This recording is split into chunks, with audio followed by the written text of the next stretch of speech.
Harold and I have both been merchant seamen for many years, and our interest lays in the shipping industry.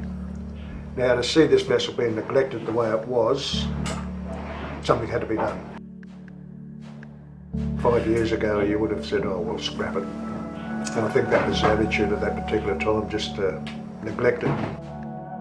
It's just the way it was. Just the way it was, yeah. The economics of it.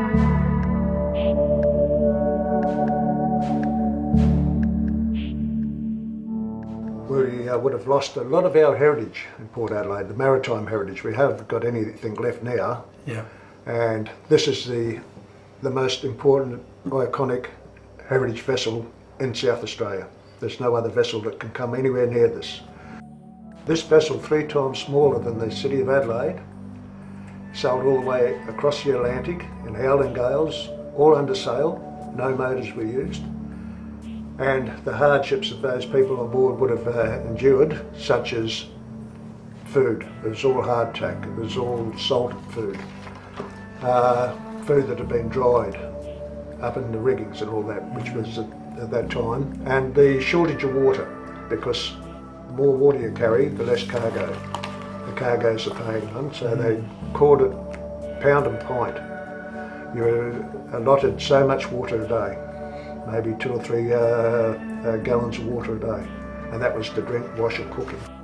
Another good history is, the war service in Sydney Harbour, when the Japanese sent the submarines in there. She was on duty, she reported hitting which she believed was one of the submarines. The submarines did get in there, they fired torpedoes, and I think their intentions were to hit an American warship called the Chicago. They fired and missed, they hit a billeting vessel, probably an old ferry, and killed many Australian young seamen on there training for sea. Jap submarines invade Sydney Harbour. Their only victim, an old ferry boat converted to Navy use. 2 torpedoes found their mark before the invaders were blasted to the bottom. Divers locate the invader craft near the harbour entrance. One by one, all 4 are raised to be salvaged for scrap. Some never had a chance to fire a shot, so quickly were they destroyed. Australian Navy men say these underwater raiders are bigger than the type sunk by the Americans at Pearl Harbor. At any rate, these are 4 deadly fish that didn't get away. And then she went up around Milne Bay, New Guinea, and all places like that in the war, and eventually she was returned to the owners. But when you look at this vessel, coming towards 100 years old, most of that served in Australia. Naval vessel, war vessel. I think that she should have a big birthday as such when she's 100, and if the state government, federal government could come in and back it and put some money into this, it should become a national treasure of Australia, I think,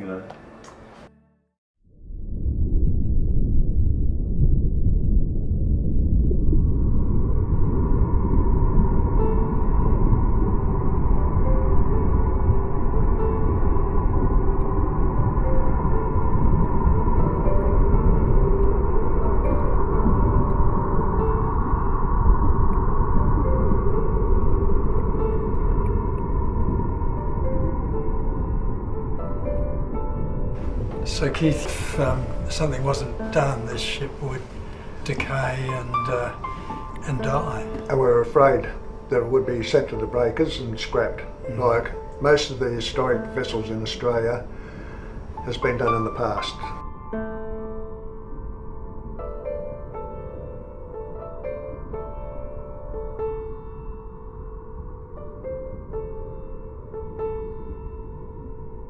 We've got a graveyard that's down the river, and the importance of the ships that are down there yesteryear has just been neglected and wasted. Yeah. It's just a junkyard down there now.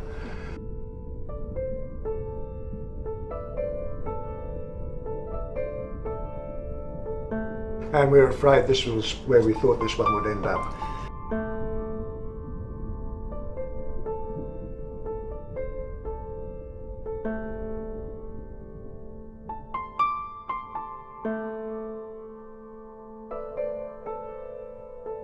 It's just not a story of a ship, wooden iron thing, and that's it. it's the history of the people that come from here. A ship's a living thing, isn't it? It's a living thing. It has a past, it has a present, and we hope it has a future.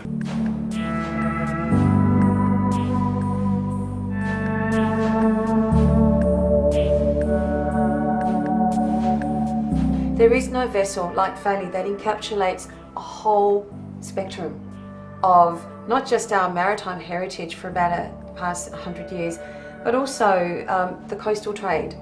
And she's the last of the coastal traders in our Ketch fleet, under sail. And even when she was doing the Kangaroo Island run, a lot of that was under sail. She was the last of the Ketch traders. And this is a story that needs to be told because it's the human element that comes forward. This is the most important one because if it was left to whoever, it wouldn't matter who was running the show, this boat would be where the Nelson is, sitting on the dock rotting with the water running through it, and it's just disgraceful.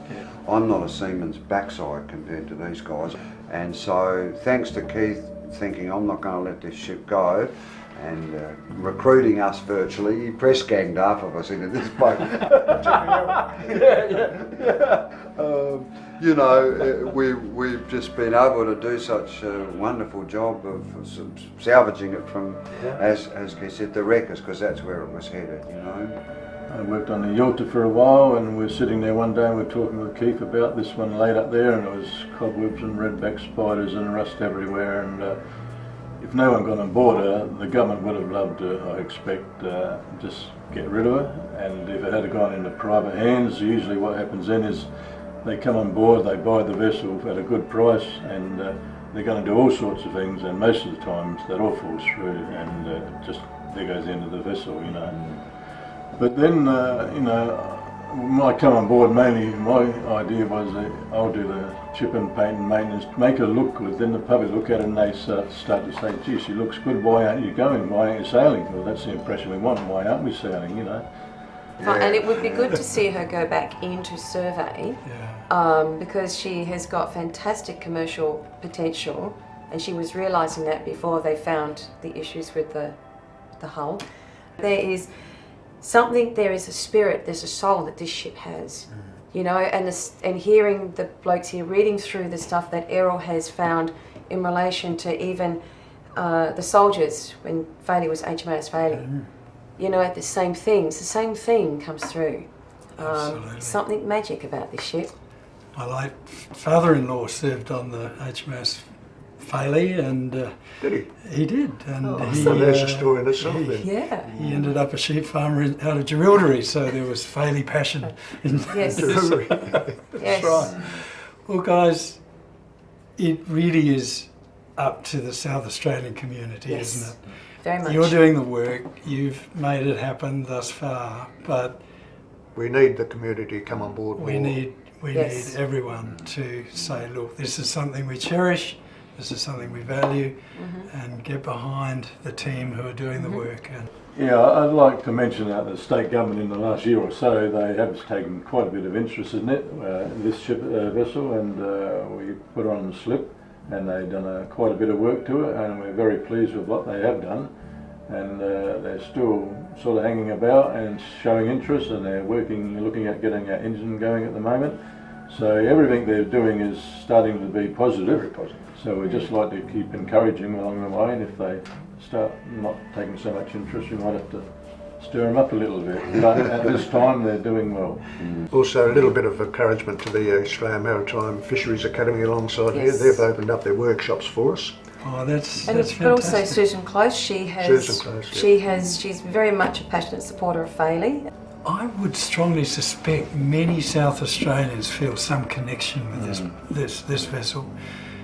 Do you? Not only in Port Adelaide, but right around the west coast, mainly in the west coast, places like Elliston, Venus Bay, Streaky, Sejuna, right around to Fowler's Bay. This was operating a regular service, delivering all the foodstuffs and farming equipment to these small outlying outports. And if it wasn't for the vessels like this, the economy of South Australia wouldn't have been as far advanced as it got, because there was no such thing as road transport right up until the Second World War. And Once we took all the cargo right round to places like, as I said, Fowler's Bay, we then backload all their grain, all their wool, and brought it back to places like Port Lincoln to discharge into overseas ships, or Wallaroo, or Port Adelaide, Port Pirie as well.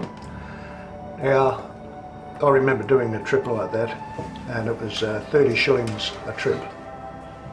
No matter how long the trip took. A handsome fee.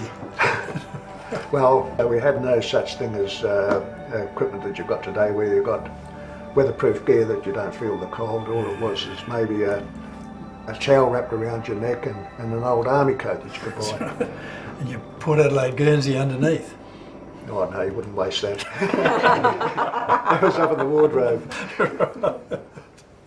Yeah, so I really like to see the Maritime Museum or South Australian museums take the responsibility of this vessel. Seems appropriate, Keith. But at the moment, it's just not on their radar at all. As I said, it is part of our history, and maritime history has got to be told by the museum, the proper people to do it. Another problem I've got is, not I, but we, the vessel's got, is getting people interested, the local business people in Port Adelaide, Yes. get them interested in it. Next week they've got a festival in Port Adelaide. That's great, advertising the historic tall ships. So I asked them, can we be part of it? And because we have to be towed up through the bridge and berthed outside the pancake kitchen area. And they said, no, we haven't got the money to do that. And we wanted $1,000, and we could have been up there for 6 weeks Yeah. My goodness. to do. Yeah. But the local community said we haven't got the money, so that's why we're sitting here now in a derelict car park. Yeah. We've got all the dirt and dust and leaves falling all over us. Yeah. No one knows we're here. When we had the tall ships here, we had over 1,000 people come on board Yeah. to inspect Is the that vessel. right? People lining up. Yeah. And Come we on board virtually the burnt us out. We couldn't bloody get up the next day. Yeah. That's where we need the extra people Yeah. to come on board. Exactly. Yeah. To have an open day on board here, we at least need 10 people. So we're going to put more paint on. The volunteers on here just can't do it themselves. It has to be by more people volunteering, Yes. Yeah. and maybe just take that role. Instead, we don't want them to go out Orientating. and chip and paint. We'd like them to be part of the management team.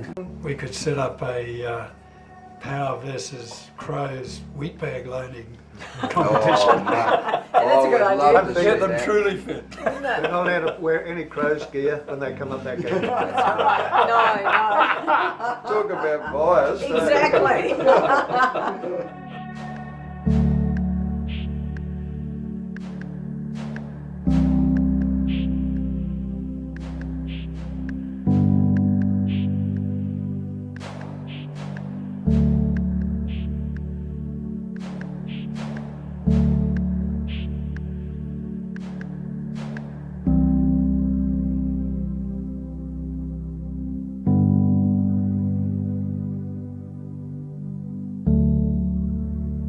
Well, we've got a passion for the vessel. We want to keep it there. We fight as long as we possibly can, but it's retaining our heritage in the port, and we're just not another group of guys come down, have a coffee, do a bit of paint and go home. Yeah. It's a passion for the vessel.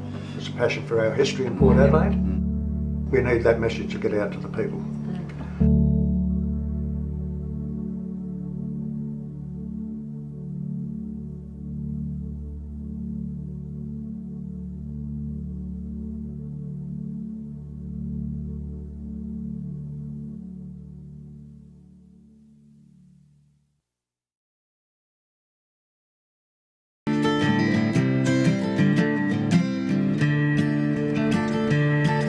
When I came to Port Adelaide, I went upon the spree. The money at last I spent it fast, got drunk as drunk could be. When my money it was all gone, it was then that I wanted more. A man must be blind to make up his mind, go to sea once more. I spent the night with Angeline, too drunk to roll in bed. The watch was new and my money was too, and in the morning with them she fell. As I roamed St. Vincent Street, was the old did roar. There goes Jack Tar, the sailor man, who must go to sea once more. as I walked on down the street, I met with the rapper Brown.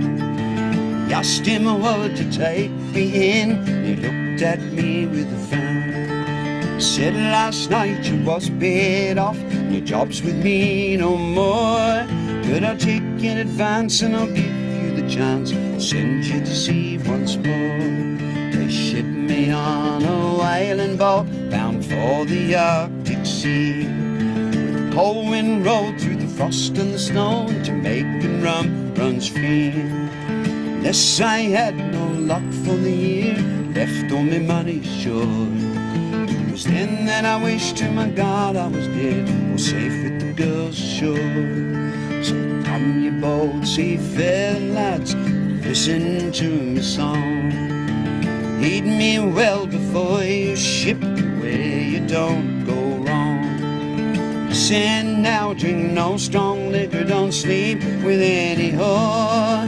Get married lads and have all night in, and go to sea no more. Get married lads and have all night in, and go to sea no more.